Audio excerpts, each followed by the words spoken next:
जब भी कोई वीडियो बना जंगी जेरूसलम इसराइल का साथ कभी नहीं छोड़ता। I love Israel. एक क्वेश्चन लोग बार बार पूछते हैं इस सब का सोर्स क्या है? ये सब लाते कहाँ से हो? कोहिस्तानी भाई, इसका सोर्स क्या है? कि आखिर हमारी इन सारी बातों का सोर्स क्या है। ये है हमारा सोर्स, बल्कि ये सिर्फ हमारा नहीं, पूरी इस्लामिक हिस्ट्री का सोर्स यही किताबें हैं। तारीख तबरी, इब्ने असीर, इब्ने कसीर और इब्ने खल्दून और भी बहुत सारी किताबें हैं। पूरी दुनिया में ऑलमोस्ट इन्हीं किताबों को इस्लाम की हिस्ट्री समझा जाता है। लेकिन मेरे ख्याल में इससे भी बड़ा क्वेश्चन ये होना चाहिए कि आखिर इस्लाम की हिस्ट्री के इन किताबों का सोर्स क्या है, और ये सारी बड़ी बड़ी बुक्स आखिर आई कहां से। इन बुक्स और इनके लिखने वाले स्कॉलर्स की स्टोरी बहुत ही इंटरेस्टिंग है। आज से 1400 साल पहले रसूलुल्लाह सल्लल्लाहु अलैहि वसल्लम की वफात के बाद उनके पहले खलीफाओं ने अबू बकर, उमर, उस्मान और अली रज़ियल्लाहु अन्हु ने इस्लाम की कोई भी हिस्ट्री नहीं लिखी, क्योंकि लिखने की जरूरत ही नहीं थी। ज्यादातर सहाबा अब भी जिंदा थे और उन्हें इस्लाम की सारी हिस्ट्री का पहले से पता था। लेकिन आहिस्ता आहिस्ता जैसे जैसे सहाबा दुनिया से जाने लगे, मुसलमानों की नई जनरेशन इस्लाम की हिस्ट्री को बदर, ओहद, खंदक जैसी जंगों को भूलने लगे, और कुछ यंग लोग तो इस्लाम के हीरोज जैसे खालिद बिन वलीद और अली रज़ियल्लाहु अन्हु को छोड़कर रोमन और पर्शियन एम्पायर के हीरोज हरक्यूलिस और रुस्तम से इंप्रेस होने लगे।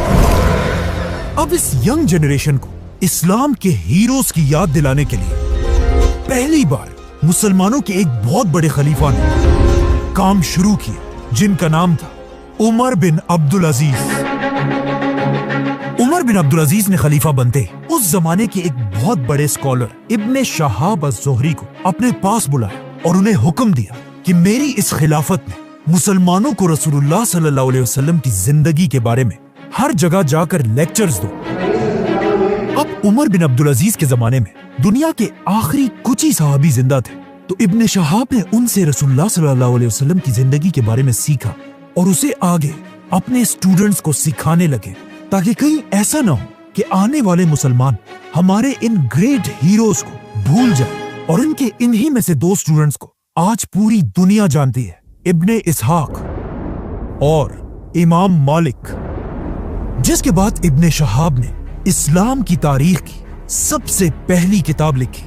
लेकिन जैसे ही उन्होंने ये किताब पूरी की, खलीफा उमर बिन अब्दुल अजीज को शहीद कर दिया गया, और उमर बिन अब्दुल अजीज के शहीद होते ही उसके सिर्फ 30 साल बाद पूरी बनु उमैया की हुकूमत टूट गई, और बनु उमैया के साथ साथ इब्ने शहाब की लिखी हुई इस्लाम की तारीख की पहली किताब भी दुनिया से गायब हो गई। अब बनु उमैया की खिलाफत तो दुनिया से खत्म हो गई, लेकिन उसके बाद दुनिया में एक नई खिलाफत शुरू हुई, अब्बासी खिलाफत। अब अब्बासी खिलाफत में भी बनु उमैया की तरह बहुत सारी खराबियां थी, लेकिन उनमें एक बात ऐसी थी जिसे कोई भी डिनाई नहीं कर सकता। अब्बासी इल्म, नॉलेज से इतनी मोहब्बत करते थे कि उसे हासिल करने के लिए वो किसी भी हद तक जा सकते थे। यहाँ तक कि एक अब्बासी बादशाह ने रोमन एम्पायर से एक बहुत बड़ी जंग सिर्फ अफलातून की एक किताब के बदले में खत्म कर दी थी।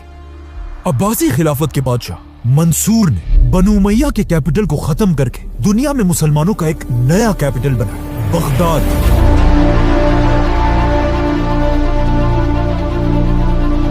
और उसके अंदर उसने दुनिया की सबसे बड़ी लाइब्रेरी बनाई, जिसे आगे जाकर बैतुल हिकमा, हाउस ऑफ विजडम का नाम मिला। ये लाइब्रेरी बनाते अब्बासी बादशाह मंसूर ने उसी इब्ने शहाब अज़-ज़ुहरी के स्टूडेंट इब्ने इसहाक को अपने पास बुलाया और उसे हुक्म दिया कि जाओ और इस्लाम की हिस्ट्री पर दोबारा एक किताब लिखो, लेकिन कोई ऐसी वैसी किताब नहीं, आदम अलैहिस्सलाम से लेकर मुझ तक उसमें पूरी दुनिया की हिस्ट्री होनी चाहिए। इब्ने इसहाक ने बिल्कुल ऐसा ही किया और मंसूर के ऑर्डर्स पर मुसलमानों की पहली कंप्लीट तारीख लिखी। ये हदीस की किताब नहीं बल्कि एक हिस्ट्री की किताब थी, लेकिन आज इब्ने इसहाक की ये इम्पोर्टेंट बुक भी दुनिया से गायब हो चुकी है। लेकिन अब क्वेश्चन ये है कि आखिर क्यों ये सारी किताबें दुनिया से गायब हो रही थी? क्योंकि अब तक मुसलमानों को पेपर की टेक्नोलॉजी का पता नहीं था। और ये सारी किताबें पुराने जमाने के एक बहुत ही महंगे मटेरियल पपायरस पर लिखी जाती थी, जिसे मुसलमान इन छोटे छोटे पत्तों को मिलाकर बनाते थे, जो पेपर के मुकाबले में एक बहुत ही मुश्किल काम था। पेपर की टेक्नोलॉजी उस जमाने में दुनिया के सिर्फ एक ही मुल्क में थी, मुसलमानों की खिलाफत से बहुत दूर, चाइना। और पेपर की इस टेक्नोलॉजी को चाइना के बादशाहों ने पूरी दुनिया से छुपा कर रखा था, लेकिन बहुत जल्द ये सब बदलने वाला था, क्योंकि अब्बासी खिलाफत के आते ही कुछ ही अरसे बाद मुसलमानों और चाइनीज एम्पायर की सबसे बड़ी जंग,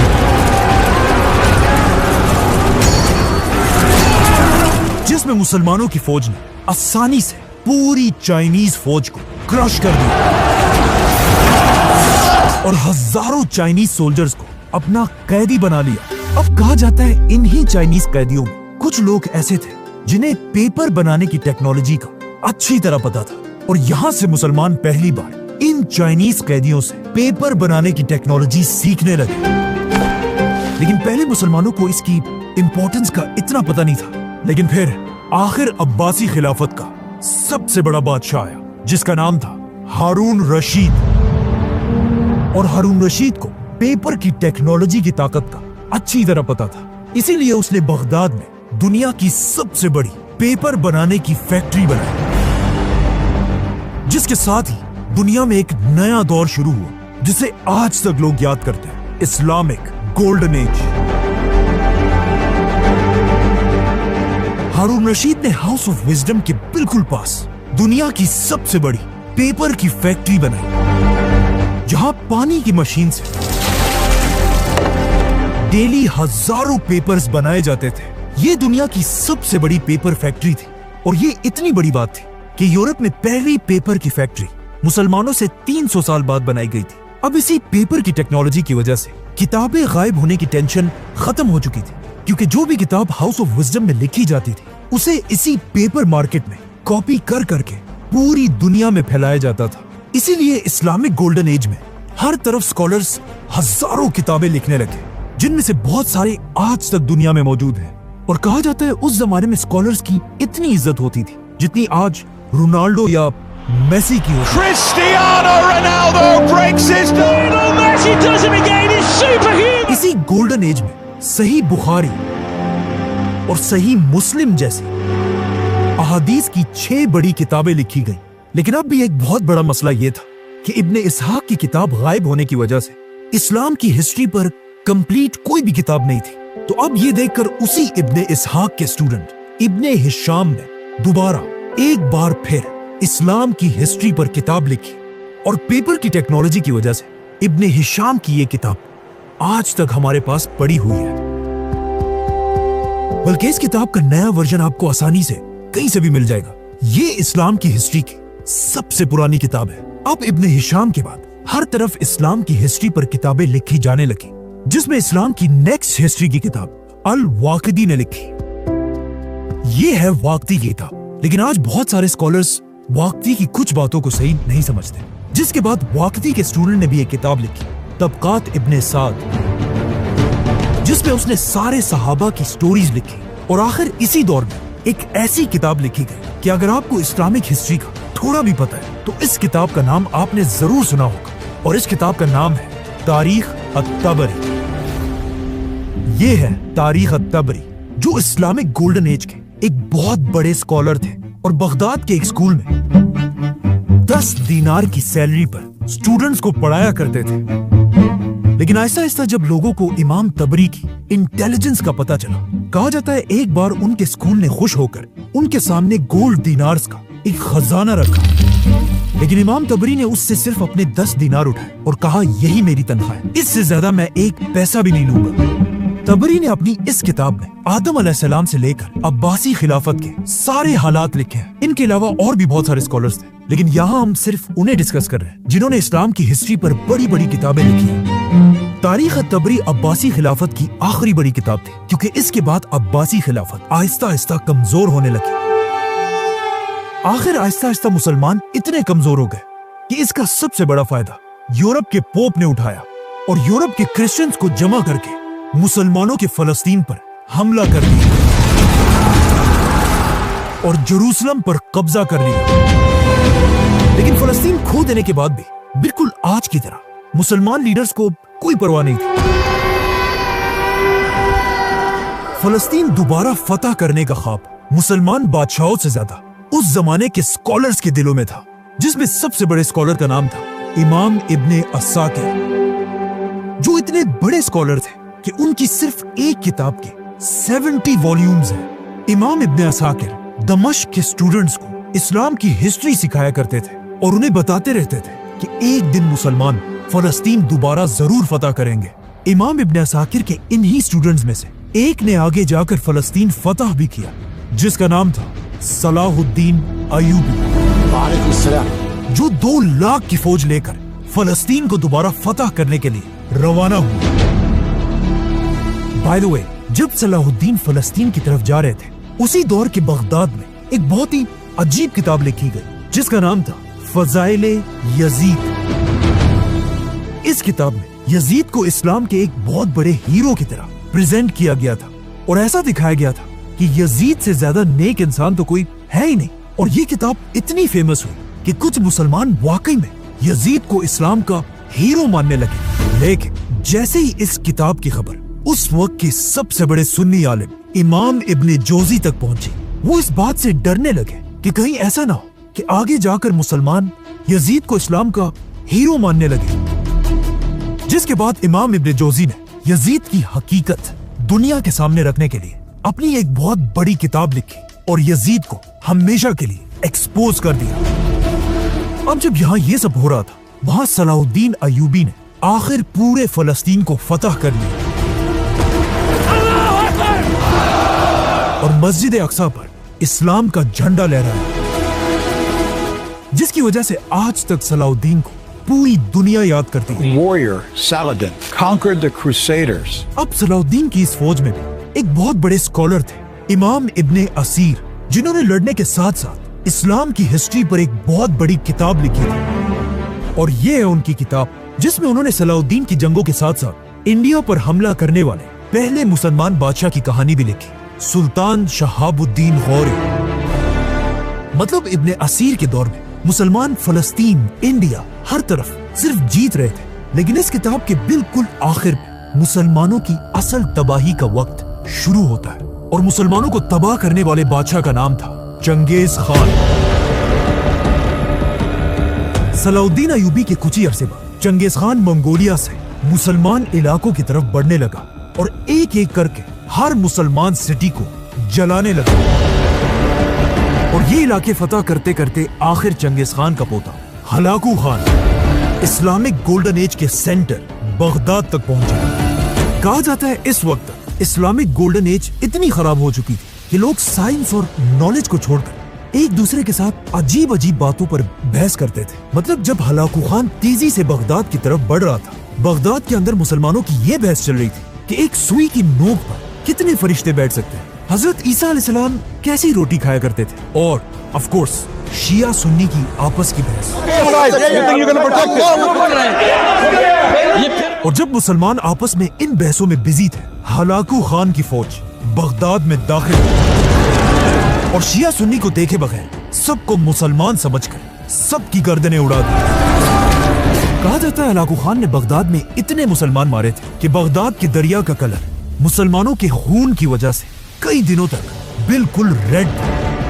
और आखिर सबको मारने के बाद हलाकू खान की फौज दुनिया की सबसे बड़ी लाइब्रेरी हाउस ऑफ विजडम के दरवाजे तक पहुंची और उसे आग लगाकर उसकी सारी किताबों को दरिया में फेंक दिया। और ये इतनी ज्यादा किताबें थी कि इन किताबों की इंक की वजह से अब बगदाद का दरिया रेड के बजाय कई दिनों तक ब्लैक कलर का हो गया। और फिर हलाकू खान ने बगदाद की सारी पेपर बनाने की फैक्ट्रियों को आग लगा दी और इस तरह इस्लामिक गोल्डन एज खत्म हो गई और मुसलमानों की 400 साल की मेहनत बगदाद के दरिया में बह गई। और मुसलमान इतने कमजोर हुए कि मुसलमान स्कॉलर्स के पास भी लिखने के लिए पेपर भी नहीं था, जिसकी वजह से मुसलमान पहली बार यूरोप से पेपर मंगवाने लगे, जिससे यूरोप में पेपर की प्रोडक्शन आसमान तक चली गई और पहली बार यूरोप के क्रिश्चियंस मुसलमानों से ज्यादा पेपर बनाने लगे। अब जब मंगोलों की तबाही के बाद पूरी मुसलमान दुनिया में एक मायूसी छाई हुई थी और साइंस और हिस्ट्री की बहुत सारी किताबें बर्बाद हो चुकी थी, इसी दौर में कुरान की तफसीर और इस्लाम की हिस्ट्री के बारे में सबसे बड़ी किताब लिखी गई, जिसका ऑलमोस्ट हर मुसलमान ने नाम जरूर सुना होगा, और इस किताब का नाम है तारीख इब्ने कसीर।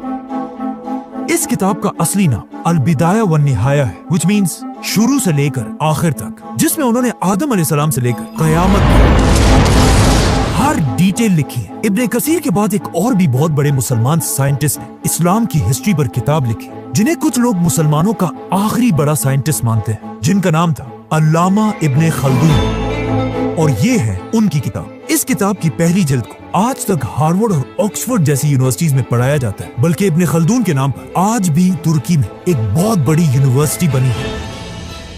आज कुछ स्कॉलर्स इब्ने खल्दून को मुसलमानों का आखिरी बड़ा स्कॉलर मानते हैं, क्योंकि मंगोलों की तबाही के बाद अब दुनिया में सबसे ज्यादा पेपर मुसलमान ने बल्कि एक यूरोप के क्रिश्चियंस बना रहे थे। और जिस साल इब्ने खल्दून फौत हुए, उसी साल यूरोप में एक आदमी पैदा हुआ, गुटेनबर्ग, जिसने एक ऐसी मशीन इजाद की कि दुनिया को हिला कर रख दिया, प्रिंटिंग प्रेस, जिससे यूरोप में आहिस्ता आहिस्ता मिलियंस ऑफ किताबें लिखे जाने लगी। और ये प्रिंटिंग प्रेस इतना जबरदस्त मशीन था कि पहले जो आदमी दिन में 40 पेजेस लिखा करता था, अब इस प्रिंटिंग प्रेस की मशीन की वजह से वो हर दिन 4000 पेजेस प्रिंट करने लगा, जिससे of course Europe Aahista Aahista मुसलमानों से आगे निकलने लगा। और अब इस प्रिंटिंग प्रेस के दौर में मुसलमानों की दुनिया में एक नई सुपर पावर बन चुकी थी, उस्मानिया सल्तनत। और उस्मानिया सल्तनत ने एक ऐसा फैसला किया जिसे आज तक उनका सबसे बड़ा ब्लंडर माना जाता है। उस्मानिया सल्तनत के बादशाह और स्कॉलर्स ने मिलकर एक बहुत ही अजीब ऐलान किया कि ये मशीन प्रिंटिंग प्रेस मुसलमानों के लिए हराम है। और वो इसलिए क्योंकि कुछ स्कॉलर्स ने कहा कि इल्म सिर्फ कलम से लिया जा सकता है, मशीनों से नहीं। कुछ ने कहा कि ये तो एक क्रिश्चियन इन्वेंशन है, इसे तो हराम होना चाहिए। और कुछ स्कॉलर्स इस बात से डर रहे थे कि अगर हर मुसलमान के हाथ में किताब आ गई तो फिर हमारा क्या होगा। जो भी हो, अब एक तरफ यूरोप के पास 1000 प्रिंटिंग प्रेस थे और दूसरी तरफ मुसलमान दुनिया में 0। मतलब एक मुसलमान अब भी दिन में सिर्फ 40 पेजेस लिख सकता था, और इसके मुकाबले में यूरोप का एक क्रिश्चियन दिन में 4000 पेजेस प्रिंट कर सकता था। तो ऑफ कोर्स यहाँ से मुसलमानों का डिक्लाइन शुरू हुआ और यूरोप ऊपर जाने लगा, और मुसलमान इल्म और नॉलेज को छोड़कर ताजमहल जैसी बड़ी बड़ी बिल्डिंग्स बनाने लगे, और यूरोप में यूनिवर्सिटीज और लाइब्रेरीज बनने लगी, जिसकी वजह से इब्ने खल्दून और अल-बैरूनी की बजाय अब दुनिया के बड़े बड़े साइंटिस्ट यूरोप में पैदा होने लगे। Leonardo da Vinci, Galileo, Newton. आखिर यूरोप के इस प्रिंटिंग प्रेस के 300 साल बाद उस्मानिया सल्तनत को रियलाइज हुआ कि उन्होंने कितनी बड़ी गलती की है, और 300 साल बाद मुसलमानों ने अपना पहला प्रिंटिंग प्रेस बनाया। लेकिन अब बहुत देर हो चुकी थी, और आज तक मुसलमान दोबारा यूरोप के सामने अपना सर नहीं उठा सके। सब्सक्राइब।